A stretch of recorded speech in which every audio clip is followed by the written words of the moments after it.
mga kalapatid, so welcome back to Jeff Philip TV. Panibagong araw, panibagong vlog na naman nga tayo. At syempre kasama pa rin natin mga kalapatid. Ngayong araw ang lokma natin na maliit na si Chapo.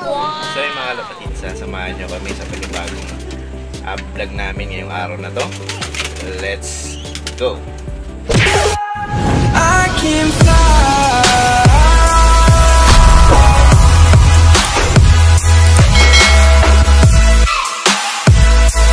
Kalapatid, ito nga yung update natin. Bali, nag-load tayo ng kalapati. Nag-training tayo ng kalapati mga kalapatid. Isa pa lang yung umuwi na kalapati sa atin. Bali, ito pa lang si Uragon yung umuwi. Ayan, ayan yung naka-club ring natin na PSU. Ayan, bali yung isa, yung ipon natin na red bar din. Si red bar hindi pa nakakauwi. Mga kalapatids, yung umuwi nating ibon. Ayan si Uragon. Ayan mga kalapatids, bali Santo Domingo yung binitawan nito. Ayan, siya pa lang yung uuwi. Bali kapatid niya yun, si red bar. Ayan, para silang kulay. Ayan, sana makauwi pa yung ibon natin na si red bar. Ayan mga kalapatids, ibabalik na natin si Uragon dahil mamaya isbibigyan natin siya ng vitamins. Ayan, para bumalik yung lakas nitong ibon natin, para sa sunod na load natin is maganda-ganda yung pauwi natin dito kay Uragon. Ayan si Uragon. Ayun, nakalapatids. Ayan si Uragon, siya pa lang yung umuwi. Sana umuwi si red bar, kaya kahit mamayang hapon. Mga kalapatids, may bad news nga tayo. Ayan, bali itong ibon natin si Black. Ayan, ngayon lang natin na kita dahil chinik natin yung mga ibon natin. Ayan, napansin natin to si Black is medyo matamlay. Ayan, bali may tama pala tong ibon natin mga kalapatids nung nakarang training natin. Ito yung ibon natin na YB. Ayan, YB pa lang to si Black.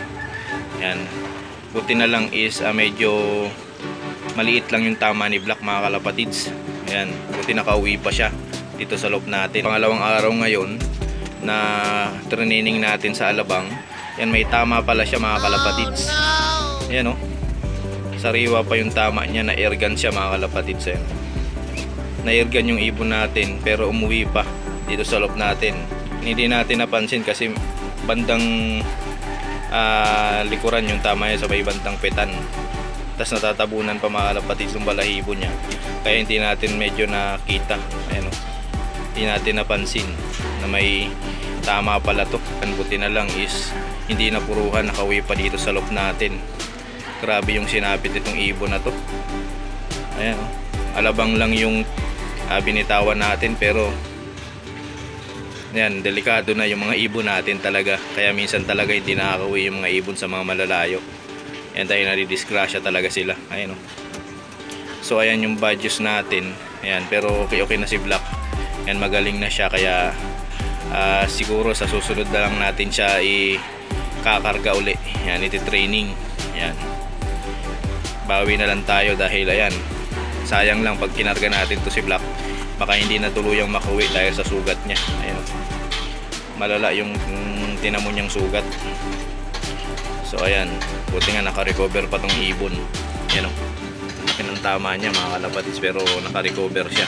Ito na nga yung update at part 2 natin dun sa paggamot natin ng one eye cold ng mga kalapati natin. At ito yung ginamot nga natin. Ayan, yung eye mo, ayan, moisturizing formula. Ayan, epektibo yung gamot na to. Ayan, bali gumaling na nga yung one eye cold ng mga young birds natin, yung mga alaga natin kalapati. Ayan, kung mapapansin nyo, ayan, yung mga mata nila, ayun, okay na. Ayan, kung nakarang video is nakita nyo tong black check natin. Ayan, clear na yung kanyang mata. Ayan, ayan, tapos itong isa ganun din, clear na rin. Ayan, tapos yung kapatid nitong isa, yung grizzle natin is nun, hindi pa nabalik dahil nga batcher na nga yung kalapati natin na yun na si grizzle. Ayan, bali pa ikot-ikot dito sa loob natin. So ayun, ito si Japan, magaling na rin.